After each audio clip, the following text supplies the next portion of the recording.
Hi friends, இன்றைக்கி நாங்கள் fruits market போயிட்டு ஃப்ரூட்ஸ் எல்லாம் வாங்கிட்டு வந்துட்டோம். என்னென்ன ஃப்ரூட்ஸ் எல்லாம் வாங்கியிருக்கோம் அப்படிங்கிறத பார்க்கலாம்.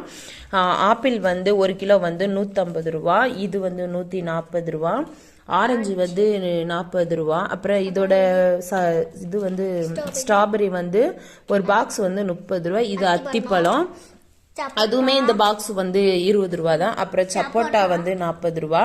போன ட்ரிப்பு வந்து 10 ரூபா கொஞ்சம் கம்மியாக இருந்துச்சு, இந்த ட்ரிப்பு கூட இருந்துச்சு. இது வந்து நாங்கள் வாங்கினோம், ஆனால் இதோட ரேட்டு ஜாஸ்தினால இந்த ஒரு பழம் வந்து எக்ஸ்ட்ரா சும்மா கொடுத்தாங்க.